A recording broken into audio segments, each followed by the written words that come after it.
Good morning, Malai Murasu. 15 minutes news in English, headlines for the day. Edappadi Palaniswamy leaves for New Delhi to congratulate C.P. Radhakrishnan on being elected as Vice President.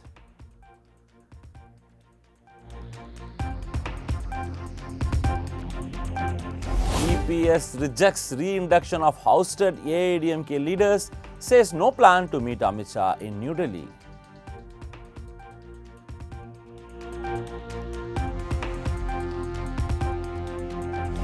Chief Minister Stalin welcomes Supreme Court interim order on Waqf Board, says minorities' rights protected.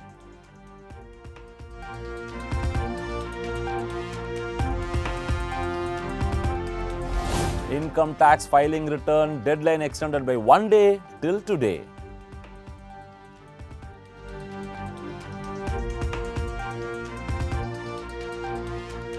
Three killed as drunk driver plows truck into crowd and vehicles in Indore.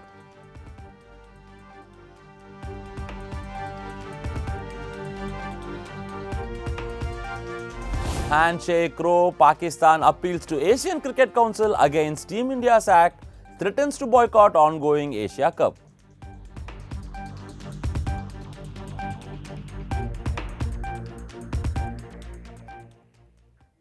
News in detail. Edappadi Palaniswamy rejects re-induction of ousted AIDMK leaders, says no plan to meet Amit Shah in New Delhi. AIDMK General Secretary Edappadi K. Palaniswamy firmly rejected calls to readmit ousted party leaders ahead of his Delhi visit. Speaking at a public meeting in Chennai, he criticized O. Pannirselvam and T.T. Dinagaran, saying those who betrayed the party should stand on the streets. EPS assured supporters that the AIDMK will win the next assembly polls with a strong majority. He also praised the BJP for saving the AIDA government in 2017 and emphasized that the party values self-respect over power and position. The AIDMK General Secretary confirmed that he will visit New Delhi to greet C.P. Radhakrishnan on becoming Vice President of India. He denied reports suggesting a meeting with Union Home Minister Amit Shah. Meanwhile, due to heavy rains, Edappadi Palaniswamy's Dharmapuri tour has been postponed to a later date.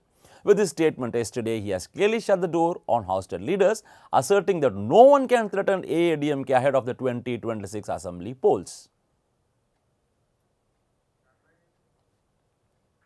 Chief Minister Stalin welcomes Supreme Court interim order on Waqf Board. The Supreme Court has ordered a partial stay on some provisions of the Waqf Amendment Act. Tamil Nadu Chief Minister M.K. Stalin has welcomed this move. From the time the amendment was brought in Parliament, the DMK opposed it strongly. Stalin said the provisions struck down by the Supreme Court were made by the BJP government at the centre and were against the rights of the Muslim community. The court stayed rules that required Waqf property to be used for 5 years before recognition, allowed seizure of Waqf lands claimed as government property, and gave power to district collectors to cancel Waqf status of long-used religious properties. It also stopped provisions that would have increased the number of non-Muslim members in Waqf boards, ensuring Muslims remain the majority. Stalin said the judgment protected the fundamental rights of minorities under the constitution.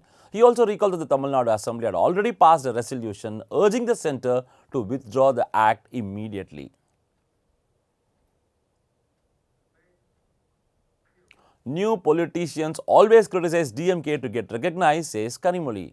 On the 117th birth anniversary of Peraringer Anna, DMK's Deputy General Secretary and MP, Kanimoli paid respects at his statue in Kanyakumari. Reporters asked her why new politicians always seems to attack the DMK, and Kanimoli replied that when someone enters politics, criticizing the DMK gives them the kind of identity. She said that talking about DMK is like a shortcut for politicians to get noticed. Kanimoli called Anna a great leader who changed Tamil Nadu's political thinking. She said DMK is the only party through which Anna's ideals continue among people. Income tax return deadline extended by 1 day till today. The Income Tax Department on Monday extended the deadline for filing income tax returns for the assessment year 2025-26 by 1 day, moving it from September 15 to September 16. The deadline, which was initially set for July 31, has already been extended once before. In a press release, the Income Tax Department said the due date for filing income tax returns for 2025-26, originally set for July 31, 2025, was extended to September 15. The Central Board of Direct Taxes has now decided to further extend the due date to September 16. The extension came after many taxpayers struggled to complete the process due to persistent technical glitches on the income tax e-filing portal. The department said that more than 7 crore ITRs have been filed till yesterday. To assist taxpayers, the department stressed that its help desk is functioning on a 24/7 basis, offering support through calls, live chats, WebEx sessions, and social media platforms.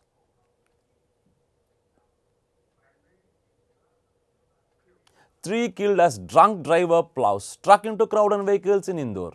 A truck driven by a drunk man plowed into pedestrians and vehicles in Indore, leaving at least 3 people dead and several others critically injured. Witnesses described the scene of horror with bodies lying mangled on the road and screams of panic filling the air. The death count officials fear may rise as many victims are still critical. Police said an out-of-control truck entered a restricted area in Shikshak Nagar on Airport Road on Monday and rammed a crowd of people as well as 10 vehicles. The driver was heavily drunk. He first hit two bikers at Ramchandra Nagar intersection, dragging their vehicles along, and then continued recklessly towards the Bada Ganapati area, confirmed Deputy Commissioner of Police Krishnalal Chandani. The driver had been caught and taken to Malgranj police station. Witnesses said many of the bodies were badly crushed with parts carried on the road. Residents and passers-by immediately rushed the injured to nearby hospitals.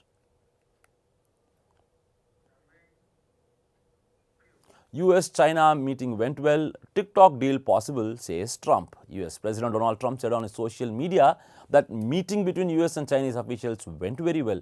He added that the deal was reached for a certain company that young people in our country very much wanted to save.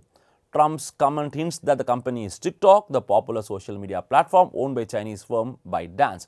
US law has required ByteDance to sell TikTok or shut it down in the country. Trump has repeatedly extended the deadline for TikTok. On Sunday, he was non-committal when asked if a deal had been finalized. He also said he plans to speak with Chinese leader Xi Jinping on Friday. There was no immediate confirmation from China. TikTok is one of the 100 apps created by ByteDance, which was founded in 2012 by Chinese entrepreneur Zhang Yiming. The company is based in Beijing's Haidan district. Asia Cup India enters Super 4 after UAE win. India has secured a place in the Super 4 stage of the Asia Cup after the United Arab Emirates defeated Oman by 42 runs in their Group A match on Monday. This result confirmed India's progression to the next stage of the tournament.